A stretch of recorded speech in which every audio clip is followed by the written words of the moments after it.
Shalom saudara-saudara, sesama orang yang setia mencari Tuhan melalui firman-Nya. Kiranya Allah Bapa melimpahi kita dengan pengertian dan pengenalan akan diri-Nya. Saudaraku, mari kita mempersiapkan hati dengan berdoa sebelum mendengarkan firman Tuhan. Tuhan Allah kami, Tuhan yang Maha Kuasa, pencipta langit bumi beserta isinya, kami datang di hadapan-Mu dengan hati yang terbuka dan rindu akan kebenaran-Mu. Bimbinglah kami dalam persiapan hati sebelum mendengarkan renungan firman-Mu. Tolonglah kami mengosongkan pikiran dari kegelisahan dan kekhawatiran dunia, agar kami dapat sepenuhnya fokus pada pesan-Mu. Limpahkanlah hikmat-Mu kepada kami ya Tuhan, supaya kami dapat memahami dan menerapkan firman-Mu dalam kehidupan kami sehari-hari. Kiranya renungan pagi ini menguatkan iman kami, membuka pikiran kami, dan mengubahkan hati kami sesuai dengan kehendak-Mu. Terima kasih Bapa, Tuhan yang Maha Penyembuh. Hari ini kami datang kepadamu dengan penuh kerinduan dan belas kasihan untuk saudara-saudara kami yang sedang sakit dan menderita. Engkau adalah sumber kesembuhan dan penghiburan bagi mereka. Kami mohon agar Engkau mendekat dan menyentuh mereka dengan tangan penyembuhan-Mu yang lembut. Sembuhkanlah tubuh mereka dari segala penyakit, nyeri, atau penderitaan yang mereka alami. Bangkitkanlah iman, pengharapan, ketabahan dalam diri mereka, agar mereka merasakan kehadiran-Mu yang penuh kasih di tengah-tengah kesulitan mereka. Bimbinglah mereka melewati setiap hari dengan damai sejahtera, menguatkan mereka dan memberi mereka sukacita yang hanya Engkau bisa berikan. Terima kasih ya Bapa. Dalam nama Tuhan Yesus Kristus, kami berdoa. Amin. Saudara yang terkasih di dalam Tuhan Yesus Kristus, renungan firman Tuhan pagi ini akan kita mulai dengan sebuah kisah ilustrasi. Seorang pemuda sedang memotong kayu dengan kapak. Dari pagi hingga sore, ia terus bekerja. Tidak ada waktu untuk berhenti. Ia harus mengejar target. Itulah sebabnya ia terus-menerus mengayunkan kapaknya. Seorang tua datang menghampirinya dan berkata, "Nak, kapakmu sudah tumpul. Berhentilah sejenak untuk mengasahnya." Jawab si pemuda, "Wah, tidak ada waktu kek. Saya harus mengejar target." Kehidupan di dunia ini semakin sibuk. Tuntutan dan tantangan zaman semakin hari semakin besar. Kita tidak bisa menghindar dari kesibukan dan belenggu rutinitas. Padahal, ibarat sebuah mesin, kita tentu membutuhkan istirahat. Hidup dalam rutinitas tanpa waktu beristirahat sama sekali adalah sama seperti pemuda dalam cerita yang baru saja kita dengarkan. Ia terus memotong kayu tanpa sedikit pun waktu untuk mengasah kapaknya, sehingga kapaknya menjadi tumpul. Inilah makna penting saat teduh, yaitu keluar sebentar dari kesibukan rutin untuk membangun hubungan pribadi dengan Tuhan. Saat teduh lebih merupakan kebutuhan daripada kewajiban. Dalam rutinitas kita sehari-hari, kita perlu waktu untuk berdiam diri sebentar, menutup mata dan telinga dari kesibukan kegiatan rutin sehari-hari, menyediakan diri dan membuka hati untuk Tuhan. Tuhan Yesus merupakan contoh yang sempurna dalam hal ini. Di tengah kesibukannya yang luar biasa dalam mengajar dan menolong orang, dia selalu menyempatkan diri untuk menyepi dan menenangkan diri dalam saat teduh.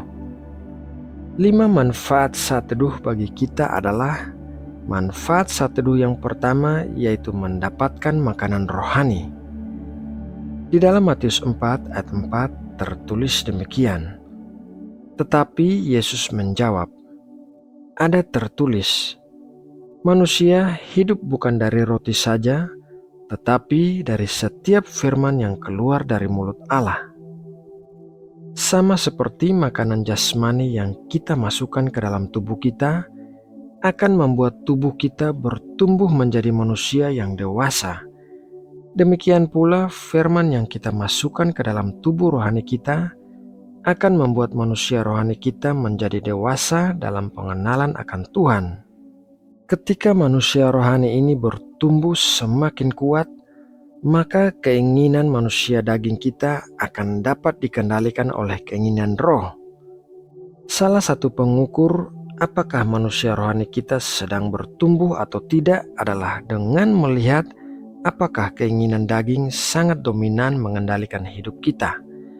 Apabila hal ini terjadi, maka dapat dipastikan bahwa manusia rohani kita sedang kekurangan nutrisi, yaitu firman Tuhan.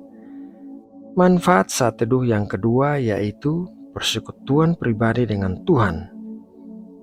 Keluaran 33 ayat 11, dan Tuhan berbicara kepada Musa dengan berhadapan muka seperti seorang berbicara kepada temannya.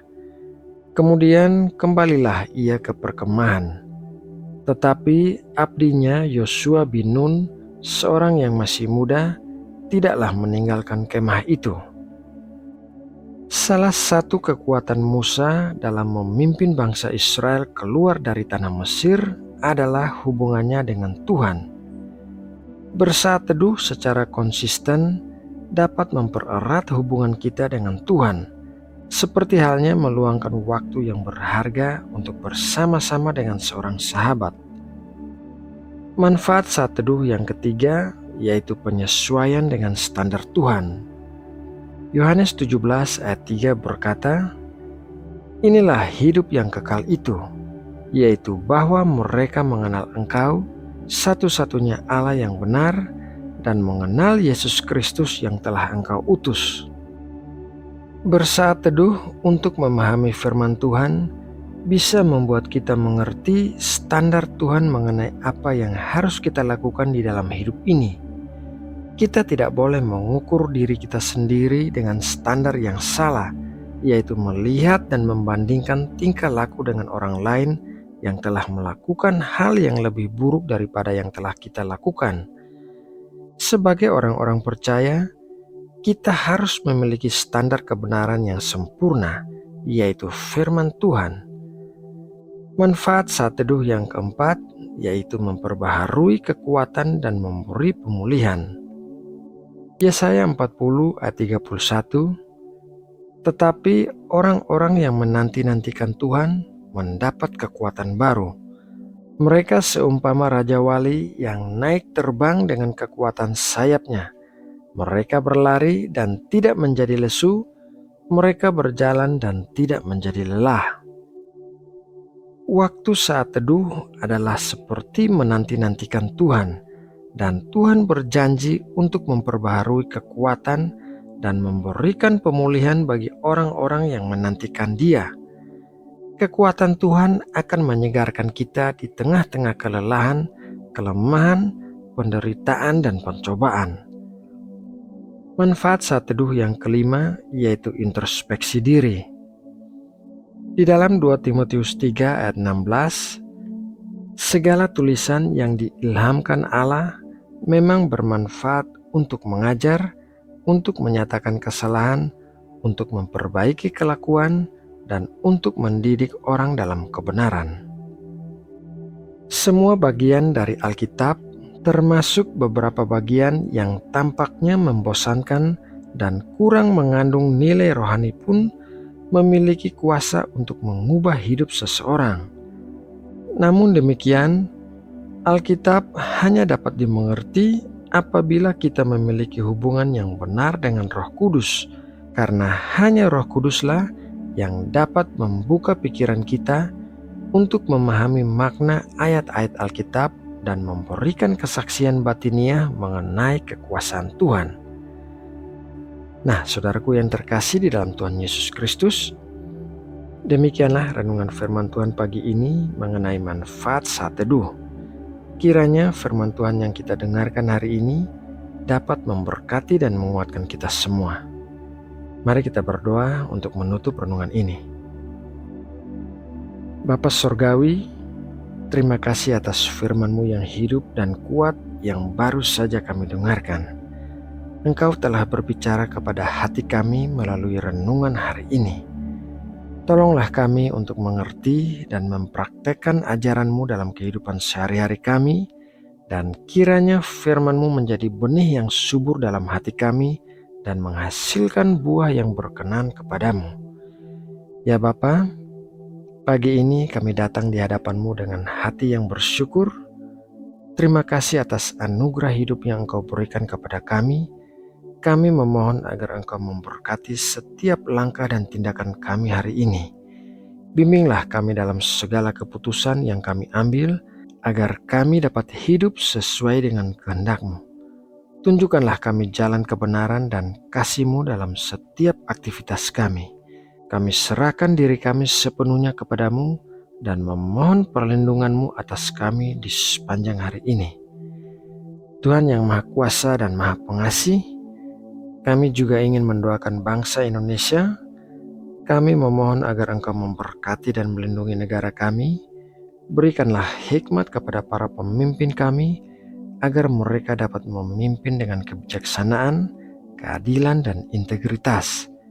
Bimbinglah bangsa ini untuk hidup dalam persatuan dan kerukunan, menghormati perbedaan dan bekerja sama demi kemajuan bersama. Terima kasih ya Bapa. Dalam nama Tuhan Yesus Kristus, kami berdoa dan mengucap syukur.